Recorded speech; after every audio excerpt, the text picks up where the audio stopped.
I missed my opportunity to swear. These are certainly informal by design, so you'll get a sense. It's not like we've got polished edges to all of this. So yeah, I think those opportunities will still come up. And welcome everybody. For those that are watching this after the fact, we'll get rolling here in a couple minutes. But yeah, CJ was just mentioning that he missed his chance to swear, and I said the recording's rolling, but these are troubled times. I'm certainly not going to be the arbiter of those that want to use language that feels appropriate to the situation. Colorful language. Yeah.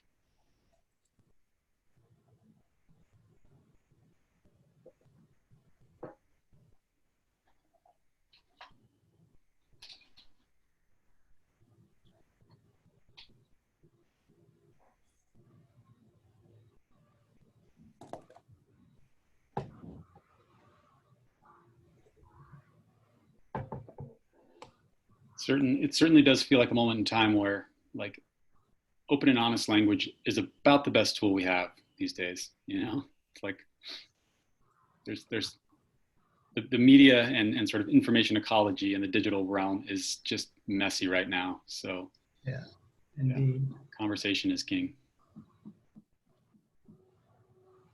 Yeah, and I'd add to that the validity of words that people are saying, right? It's like never have I felt so uncertain about believing what I read or hear just on principle, and having to do a little fact checking or at least like asking a few follow-up questions to sort of verify what is being said. Yeah, no, it's exactly right. Down to the individual word. I think, yeah, that's what's scary. Well, I think there's also a trust concept behind it, right? I mean, you think about, I don't really trust people who can't drop an F-bomb on occasion, but I also don't trust people who don't like dogs, so. Colorful language and feline, and canines, and you win CJ's heart. That's all it takes. There you go, right? Appropriately timed, of course. Yeah. Hey, Simone, welcome. Hey, Learning Economy. What's up? Hello. Good to see you. Yeah. I thought I'd drop in. I'd stop by. I'm just around the block.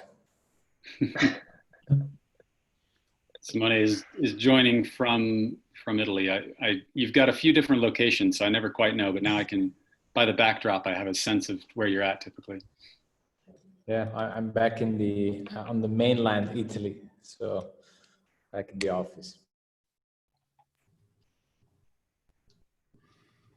We'll have to appreciate it from afar since we're not allowed to visit you. Yeah. Soon enough. Maybe. Yeah, I hope so. Yeah.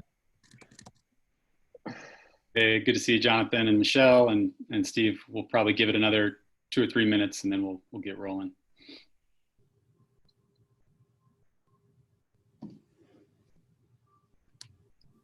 And I think I will just share this real quick.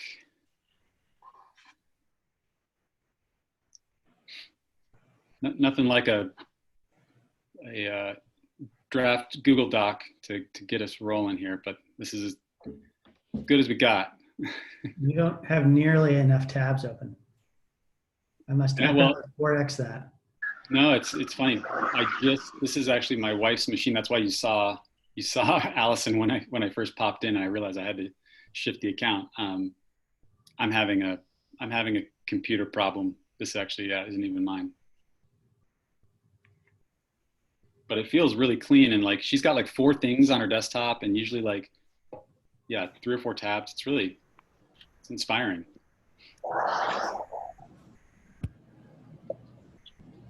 I love that. I always take note of that when I see someone presenting, of just like how I always associate the number of tabs to the number of things happening in the mind.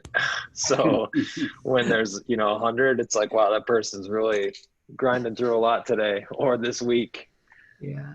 You don't want to see mine, Colin. Is that your mind or that your tabs? Or is it one and the same? Yes. Hey, good to see you. And that's,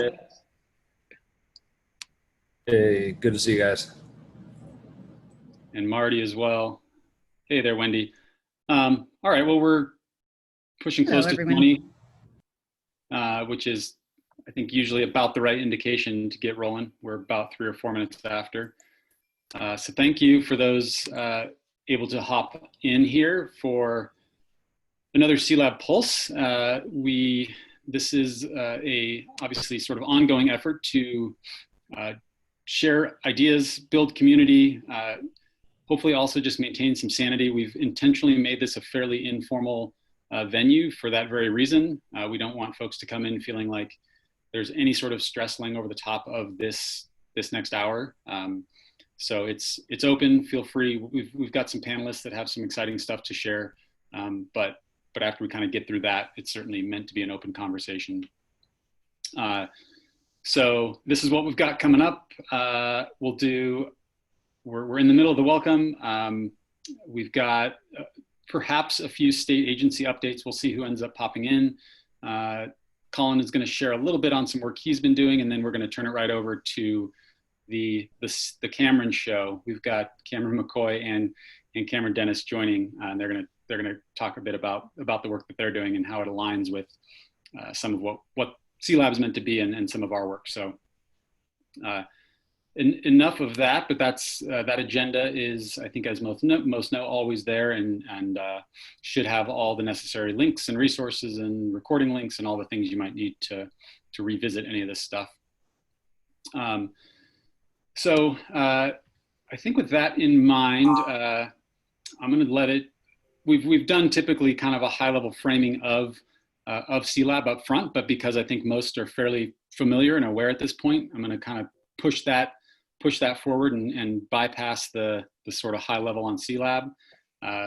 It's really just a community and an R&D space across the state of Colorado to work towards this idea of sort of a decentralized but unified ecosystem where we can pilot and learn and research and push the world towards sort of next generation infrastructure.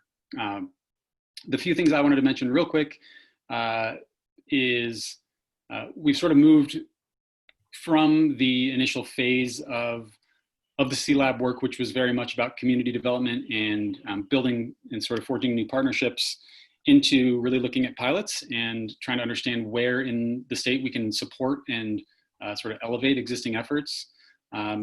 There is a couple sort of networks and pilots that we've really zeroed in on, one around sort of cybersecurity across a small network of universities. And then there's also some other work going on to support things like My Colorado Journey, the My Colorado State Digital ID, a lot of other sort of exciting infrastructure that I think pairs well with our vision. So just reach out, be in touch if there's interest in trying to plug in or understanding like deeper what some of that pilot work looks like. But won't go in much deeper than that. The other thing I'll mention is alongside this, sort of from a broader national perspective, we're really working to push forward this idea of the Internet of Education. This is something that's surfaced off and on for a while, and as much as it's a vision and sort of a cultural and global meme that we think has value, it's certainly not something that Learning Economy Foundation is central to or a sole organization behind. It's certainly meant to be just an idea and a vision, but we are putting some sort of tracks down to allow others to sort of play a role in this broader sort of network of networks of sort of next generation infrastructure. So I'm going to read a quick, just high level sort of preamble to that idea of the Internet of Education, and then we'll get moving forward. But just to give folks a sense in case you come across this more. So the idea of the Internet of Education, IOE, It's not an organization, but it's a future vision where every human on Earth has access to quality education and economic opportunities. It's an idea with room for many voices, researchers, organizations, and companies, public and private. It will require innovation, experimentation, and getting things wrong while always iterating towards what's right. It encourages debate and critical discourse from a wide range of voices, as global education is just as diverse as its people. The IOE is not fully owned or controlled by any one person, group, or faction of groups, and there's no central guardian. Anyone can be an IOE catalyst by committing to, we've got some guiding principles that we're sort of working towards right now. There's a lot of exciting conversation questions, I think, that come up in this idea of governance, like, you know, in a completely sort of decentralized community, how do you actually move things forward? Is there any sort of, you know, formal governance structure that needs to accompany it? And how do you do that in a way that's still distributed and completely sort of open and neutral? So we have a lot to think about, but wanted to sort of plant that seed. That conversation is moving forward and sort of ongoing, and everybody's invited to play a part in it. So we'll keep sharing resources around that idea. Okay, that's it for me up front. Colin, if you're able, I know he's sort of in transit, but oh, there we go. Or maybe just you were unsure on your connection, but wanted Colin. I'm hoping it stays steady here. And Simone, the fact that Simone is on too, if you guys want to bounce back and forth on this, just wanted to give an opportunity to give a high level on some work going on within IEEE. Yeah, thanks, Taylor. And if my internet cuts out here, it's because I pushed my bandwidth limits with the video. So yeah, last week, the IEEE Standards Association had a working group kickoff meeting that I have been appointed secretary for, and Simone, who's on the call, is the chair of the group, and Greg Nadeau, which many of you I think know, is vice chair. And so this is one of the first, for me, it's one of the first more formalized groups, kind of on the waves of what Taylor was talking about with the Internet of Education.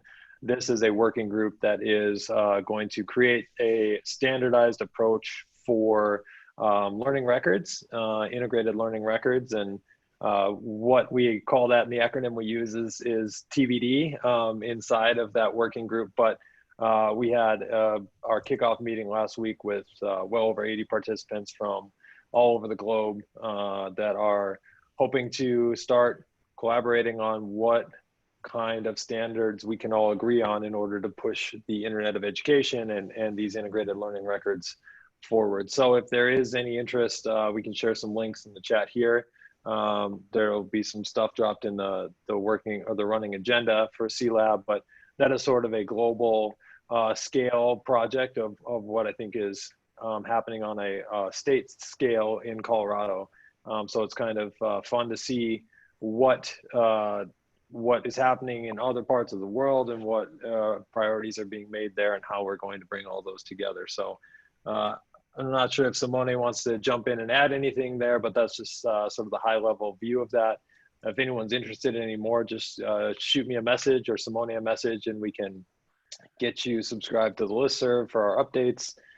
You can see the minutes from our last meeting, and yeah, happy to chat more about it and get anyone involved who would like to be.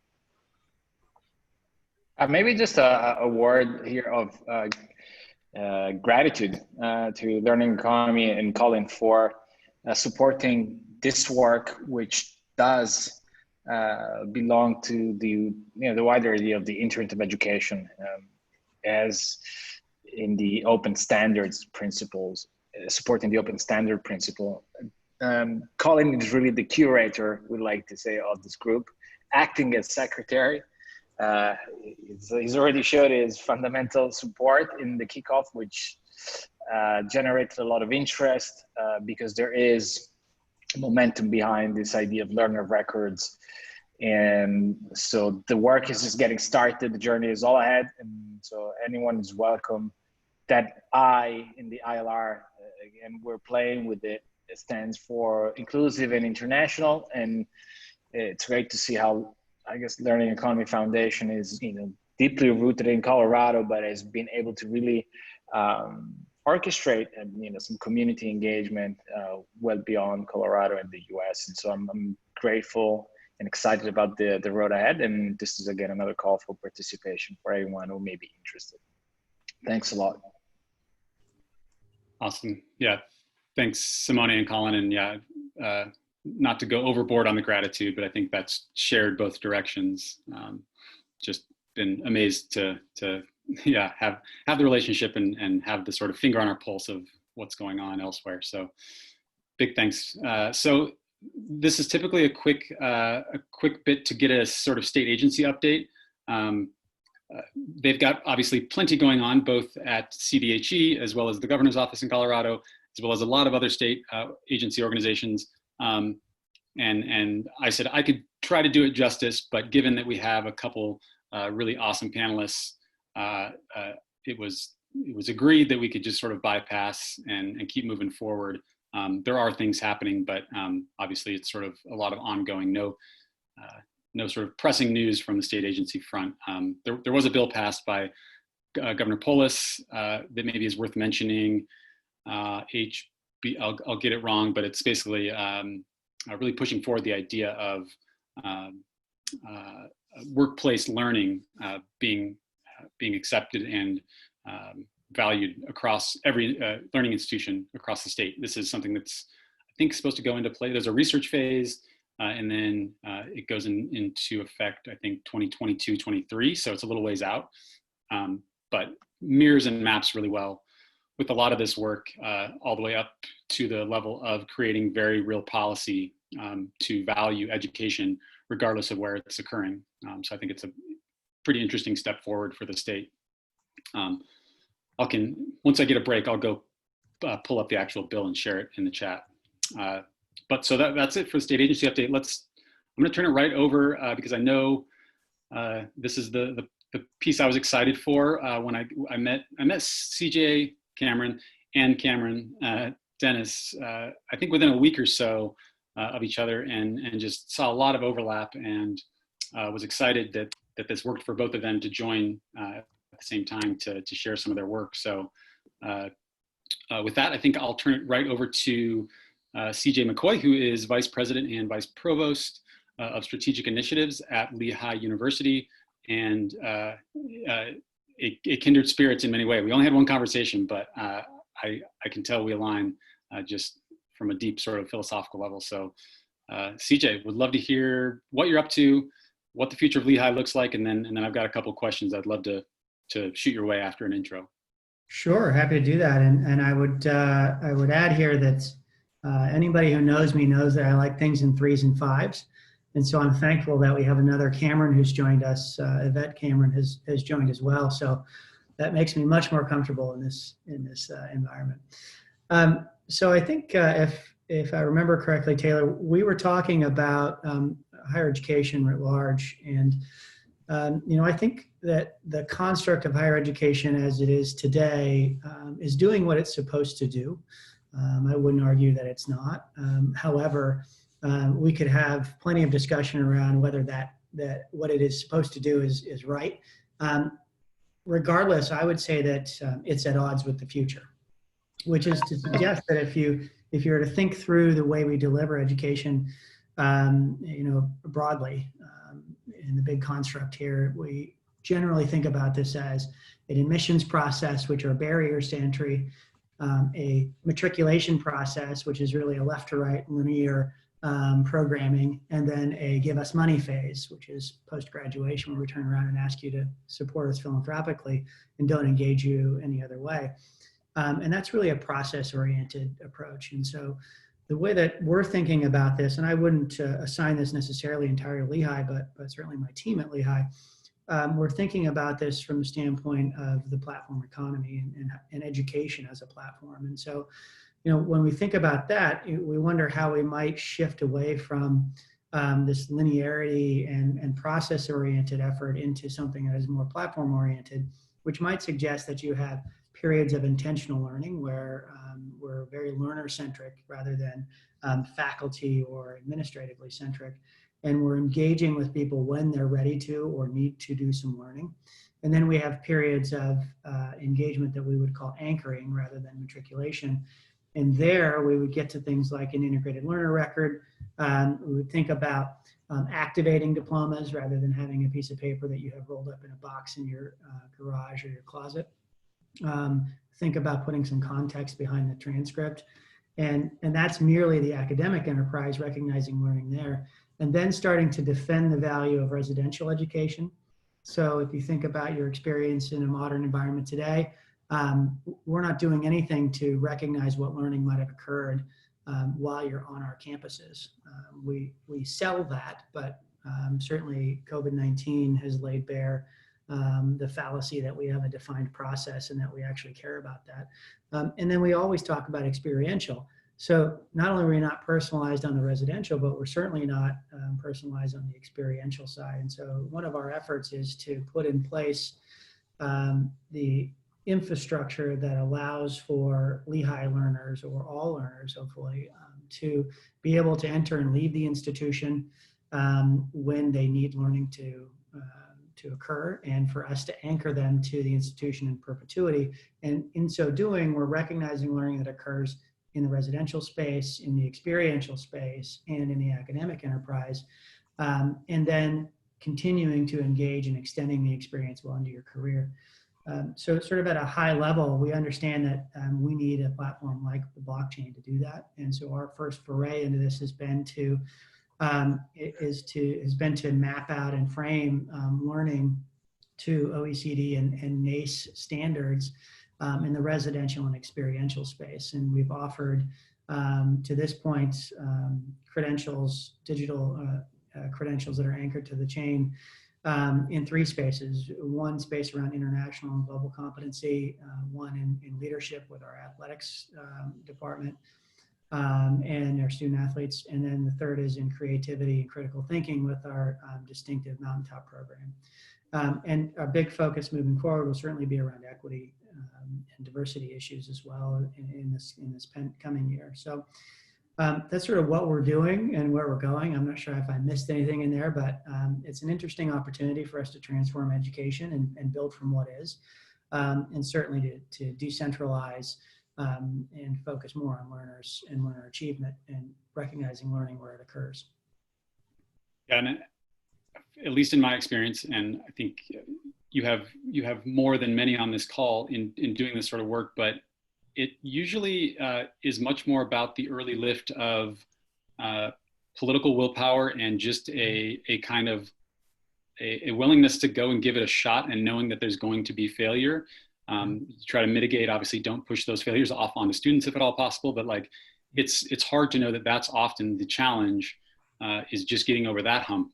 I think, Cameron will probably speak to this as well, but a lot of the technology is really maturing quickly, and some of the underlying infrastructure and mechanisms to do this is kind of there and waiting.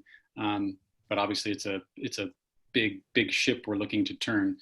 So maybe with that in mind, would love to, I know this is something I've seen you sort of make reference to, or I think probably across some tweets. I don't know where it came up, but would love thoughts on what this idea of just intentional collaboration is. I think we throw around the word collaboration a lot, even in this community we do, but adding that word intentional, I think, is important. And so would love your thoughts on, how to be intentional about collaborating, and just, as opposed to just saying, we're doing it. Yeah, it's a great question. I think one of our challenges in higher ed in general is that not enough people understand how higher education works, yet we all think that we do. I mean, everybody here probably went through a program of some sort and earned at least a bachelor's degree, and in so doing, you're now an expert on how higher education works. And that's not really the case, because nowhere in our process do we teach higher education with any real intention. And so as it comes, to this challenge of changing it, we really are crappy at understanding what we might need to change. And so what we tend to do is to reach out to collaborate to solve some problem, but we don't really recognize that there are structural issues that are causing that problem. So, sort of a case in point that we operate from pretty often is this premise that collaboration equals philanthropic donation, which is a very higher ed thing to do.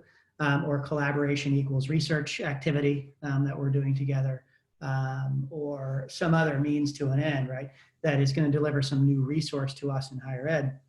And what we're failing to do is address what the systemic issues are. And so when we're out there and we're creating these collaborative relationships, we often forget the systemic problem that we're addressing. So when we talk about intentional collaboration, what we're really looking for are partners who are very clear and transparent about the challenges they're trying to address, and that they're trying to do so in a systemic way, and that they're addressing systemic barriers to success and to collaboration.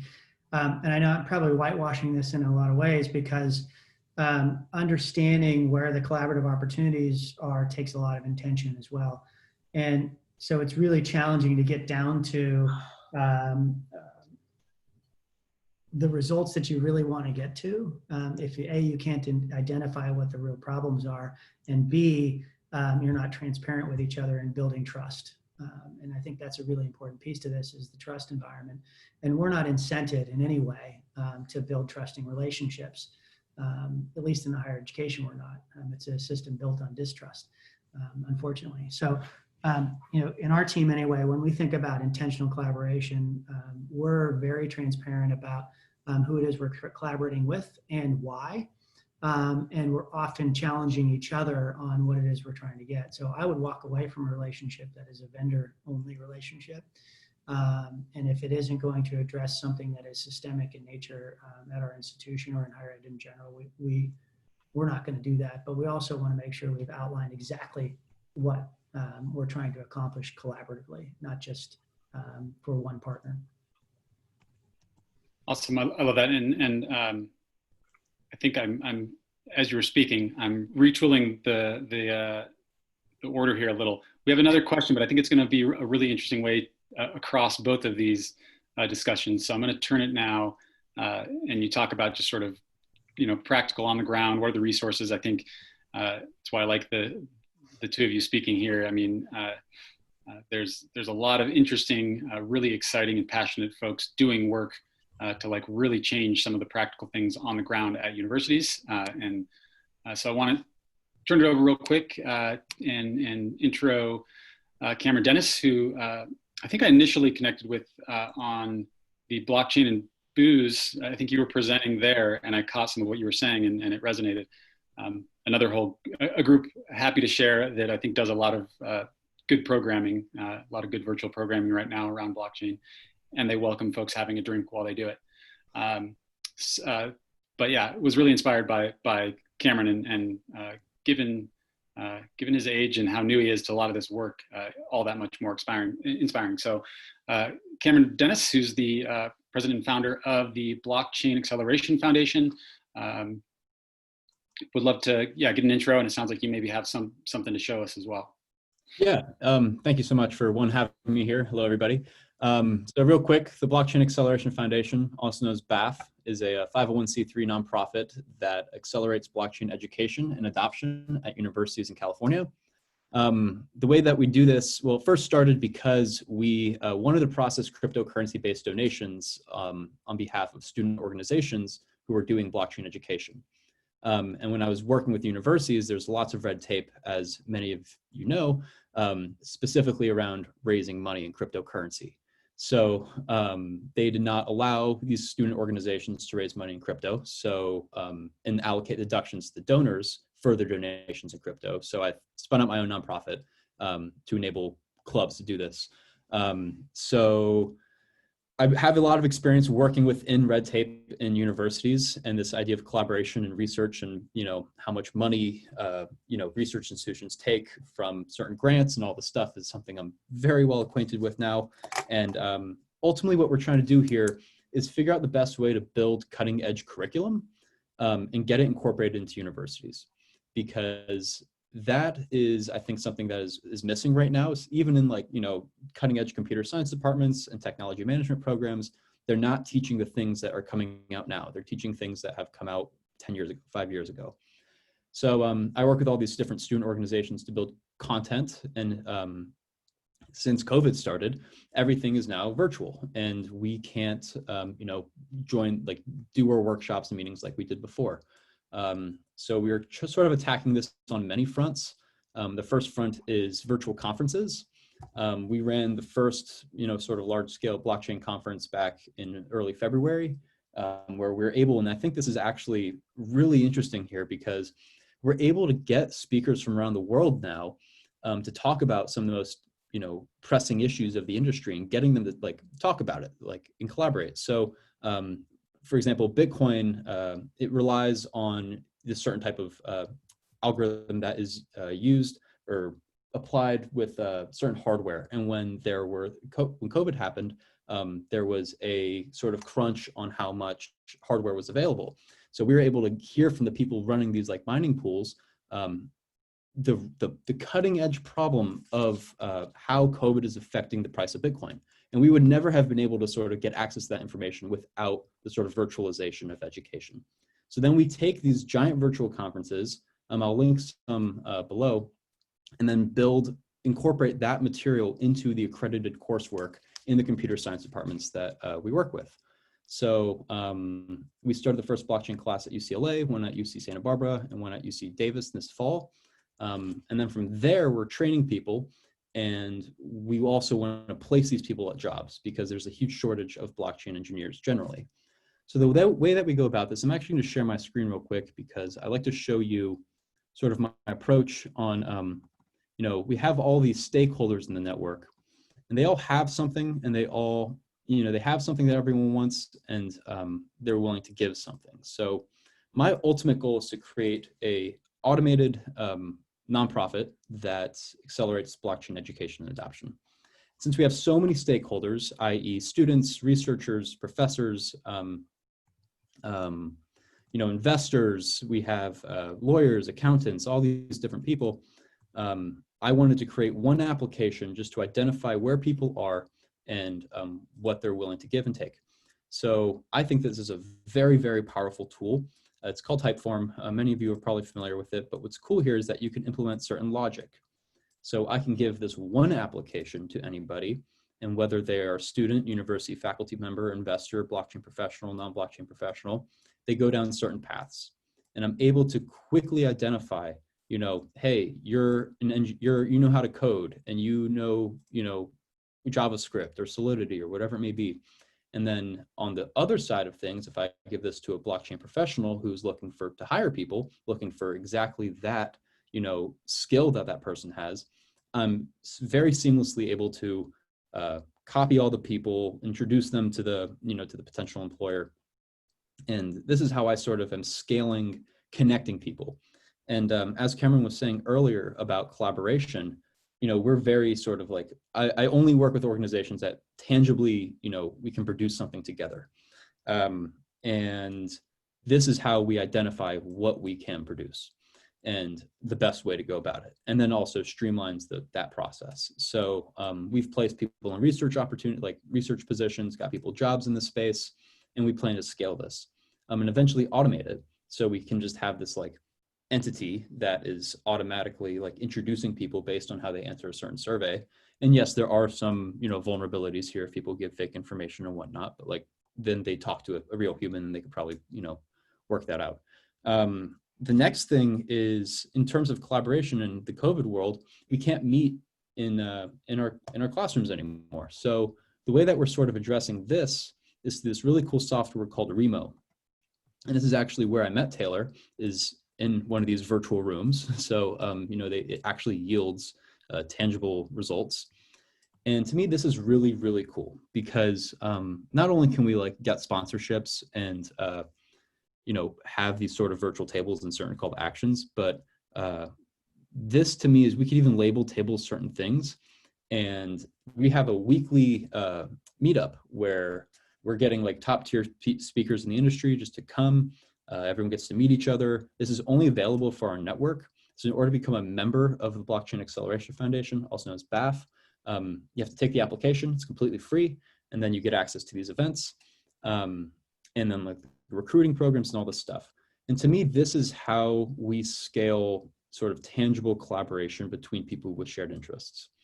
On the curriculum development side, it has to do with like those virtual conferences, because we can, you know, take these snippets, these sound bites, assign those as homework, dive deeper, talk to those people, and build real tangible, coursework, and like actually have people building projects. The next thing regarding the coursework is that we're designing in a way where it's very project based. And because similar in the real world, if you're applying for a grant, you have to set your own milestones. You have to, you know, allocate a budget to yourself. You have to do all these things and then go apply for a grant. So we're structuring the class in a way where these students will have to set their own goals, and they actually get graded based on the goals that they set. And I think that's really neat. Oh, actually, one last thing I forgot to share. And I think that's really neat because it's real hands-on, tangible experience that they're getting. Next thing is Discord. Discord is super, super powerful. It's essentially like a Slack, but has a lot more functionality and automation that you can incorporate into it, like all these different bots that do different things. And depending on how people answer the survey, will tag them a certain way and give them access to certain channels. So like if you're a researcher and you're interested in grants, you get access to the grant one. And by the way, this is like just launched like yesterday. So we're still filling it up. But to me, this is how we sort of scale a decentralized network, giving people the resources, the opportunities to connect with each other. Because at the end of the day, you know, we really want to have tangible results coming out of this organization and just to push the industry forward. So trying to create the best process of tagging and giving people the right channels is the goal. I love it. And yeah, this is right where my head was going. So I'm glad this question came up. But this idea of sort of a decentralized autonomous organization, right? This is really big in sort of the blockchain world, utilizing sort of smart contracts to actually build in some automated governance. Is it fair to say that this is sort of a DAO light approach, sort of building in some automation? This isn't sort of automated governance necessarily, but is that sort of the vision, is towards a DAO in some way? Yeah, long term. It's all about engagement right now. It's all about like governance is only as powerful as the people, like as much people are willing to participate. So right now we're trying to like hammer home the participation and engagement, and then from there sort of decentralize and automate. And we're a tax exempt organization, so we have to, you know, abide by certain, you know, frameworks and laws and whatnot. So we're not super apt on saying that we're a DAO quite yet, but eventually that is the goal. Especially when like money's involved, and you know, let's say we raise $100,000. How is that money allocated? Well, you know, there's a traditional process with the board and a budget that gets approved and the whole 9 yards. So we're still working on that. But yeah, long term, we would like to make a DAO out of this. Yeah, it's cool to know something as simple as Typeform with some automated logic can start to go down that road. I mean, it's a creative way to start to learn how some of those things can be automated and cross platforms. So it's cool. Excited to, obviously it's early, so we'll be excited to watch it unfold. And obviously we've talked a bit, but you know, maybe there could certainly be opportunity to look at you know, how it folds into Colorado, and maybe looking at a few schools here and whether there's room to sort of carry the torch that you've planted in California. Oh yeah, so absolutely, we're growing internationally right now. This is a thing that is you know, there's blockchain engineers and blockchain interest everywhere. I don't see why we have been mainly focused on California first because we're so focused on tangible collaboration that, you know, I wanted to actually get people together. But with COVID, you know, all of us are now in this virtual room and from all over the world. So I don't see why we can't do this. But the whole goal is like, let's actually get people jobs. Let's build projects together. You know, let's build curriculum together. And to me, this is how, you know, we go about that. And actually, we convinced the computer science department at UC Davis to open source the curriculum that we're developing for that class. And it's an intro to blockchain development course. So like that's going to be available online. Another thing is that these blockchain courses are so interdisciplinary. There's no single professor who can teach distributed systems, cryptography, economics, you know, psychology, all this stuff. So we're having to get guest speakers to come in and then teach. And those people are normally from the industry. So all this will be available. It's going to take some time, but we're working on it. Awesome. Well, yeah, thanks for that. I'm going to shift gears again because I noticed Russell from the governor's office jumped in, and I think the bigger maybe sort of most controversial question that I had thought to introduce, he'd certainly have thoughts there as well. So wanted to at least make it an option, Russell, if you have anything you want to share, just broadly with any work you've got going on, where the Office of IT is sitting currently. Want to turn it over and give you 5 or 10 if you'd like it. Sure thing. So right now we are working on real-time proof of identity and know your customer endpoints, so that anyone can, well, not anyone, but any authorized user can receive validation that a particular user is who they say they are. And that's leveraging My Colorado, and we're expecting that to help many of the financial services industries, including digital exchanges and things like that, and also sort of being a validation endpoint for any trusted system with a digital ID and provable digital ID. And obviously with COVID, there's a lot of need to do stuff that was previously in person and do it remotely. And so we're going to be leveraging My Colorado and people's digital ID that's backed by the DMV to do just that. And so right now we're in beta testing with the public safety department. So we want to make it something that you can use with the police, as well as with 3 healthcare providers. And we're looking at bringing in a couple of financial services folks to work with us as well. And then we're also going to be plugging into to blockchain for basically making an auditable ledger where you can see exactly who requested a particular thing and what the results were, not necessarily the data around it. So that would be only for regulated industries that have to prove that that they checked someone's ID. So for instance, if you go to a liquor store and you buy alcohol there, all they have to do is they have to check your ID. They don't have to prove that they checked it. But if you get liquor delivered to your house, they end up having to take a picture with their phone of your license, and the amount of like security problems that this kind of an approach represents is horrible. And so in cases where a merchant needs us to, we can then record on blockchain. I can learn to understand you much better if I can get familiar with the way you talk. Thank you, PM Cal. Whose computer was that? I think that was unintentional, but really actually interesting timing. Cool. Keep rolling, Russell. Yeah. Yeah. So it's one of those things that we can do as an additional service to merchants if they want to not be in the business of storing the PII of their customers, right? So there's a lot of risk obviously associated with making a copy of that driver's license on the phone, storing it somewhere, making it audible. We can do all that stuff automatically if that's what an agency needs us to do, or a customer. Yeah, and just to connect some dots, because I think in some ways this feels like, our focus is obviously between education and employment, but to me there's so many threads once you start thinking about state infrastructure and all the work that's going on with My Colorado and some of these projects. Like, it just opens up doors endlessly once we start to get some of this. And again, this is all very early, but to start planting the seeds of a literally a new state infrastructure.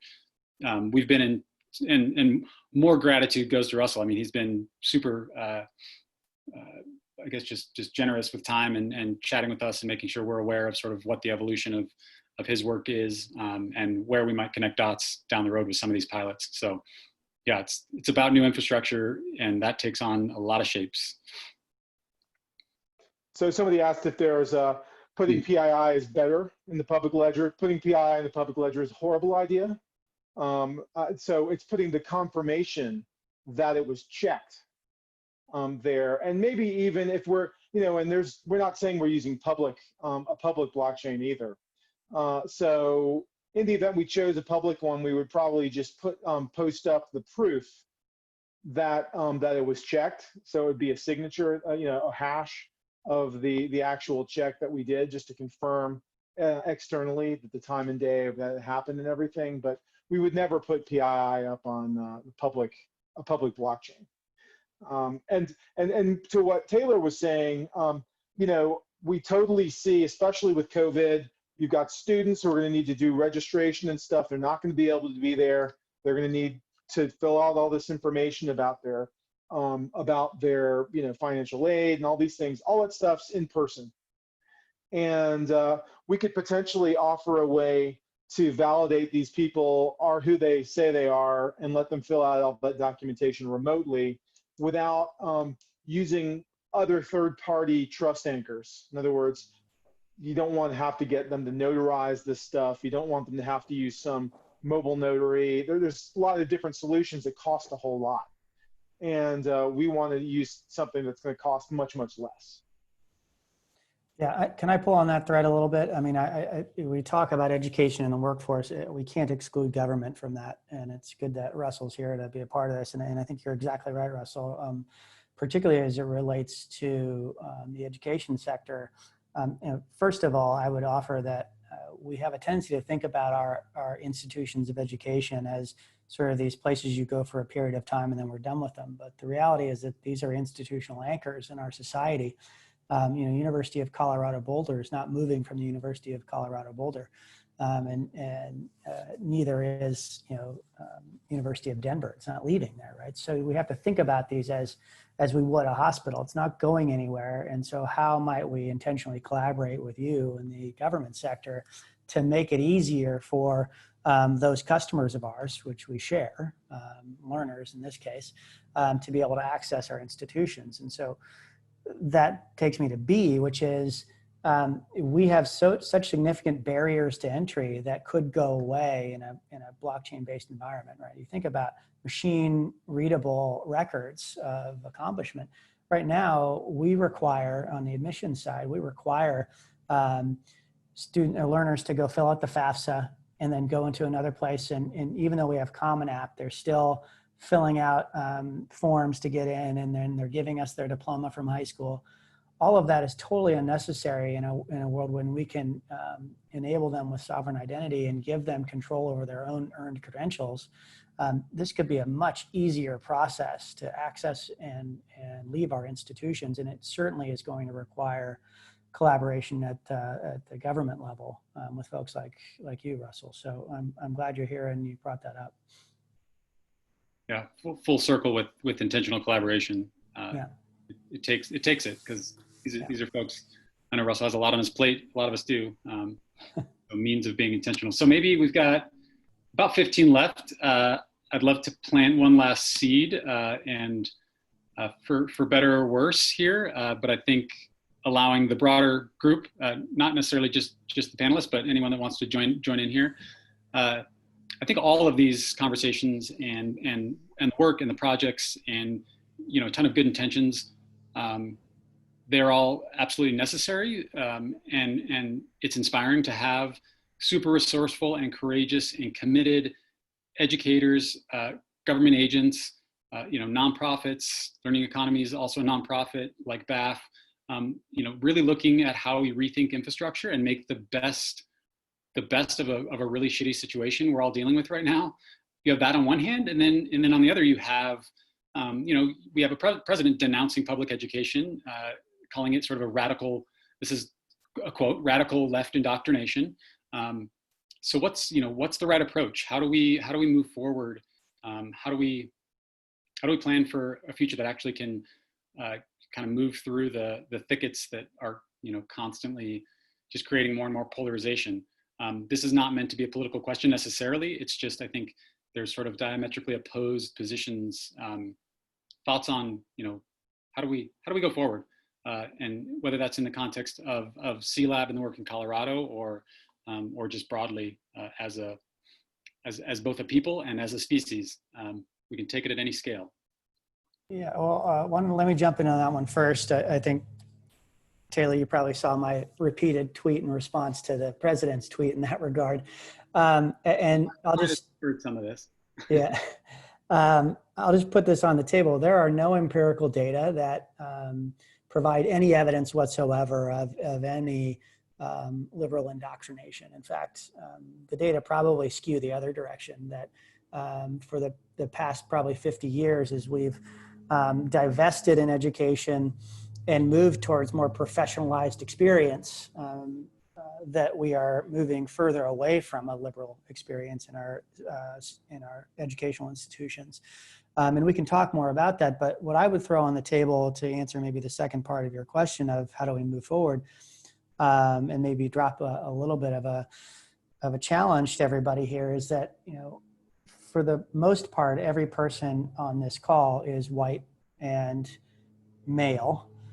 Just looking at the photos here and names, and almost all of our institutions, as we're thinking about redesigning or reconstructing them, are currently designed around whiteness and centralized around whiteness and maleness, which presents some pretty significant challenges that I think that you know, blockchain and sovereign identity, in the combination thereof, could help us move past this idea. But if we're going to move forward, I think we have to set aside the rhetoric out there around indoctrination and start to really be thoughtful about inclusiveness and equity, and how we use these technologies and our infrastructure in its redesign to address those challenges, so we actually get to more of a democratic and a liberal democratic society than what we actually have at the moment.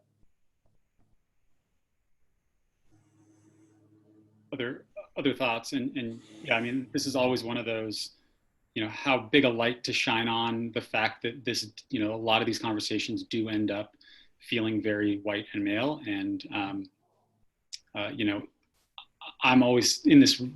I have long conversations with my wife, which is great. Where she balances a lot of these conversations well for me, but it's, you know, it's a balance right now because often it feels performative, and I think that's the danger of. You know, I stand behind, you know, be the change you want to see, you know, live out the fact that we understand that there is a, you know, a deep legacy of inequity that is absolutely rooted in all of our institutions, and just try to do the things that ultimately show that you're aware of that, as opposed to making it, you know, the sort of SJW style, you know, over the top performative that everyone sees through that these days. So it's a balance, but anyway, other thoughts, and again, open to, feel free to unmute yourself. This can be open to the whole group. I do have a question for Cameron here. Which one? So that's right. Yeah, any of the three. I just well, Dennis in this case. Cameron, I wonder if the model that you're developing could be, I guess, applied to other domains, you know, in terms of just, I guess, crowdsourcing content or developing curriculum in that way. And I'm asking because I have something, you know, that may be interesting, that is related to developing a curriculum on credentials and badges that may end up on LinkedIn Learning.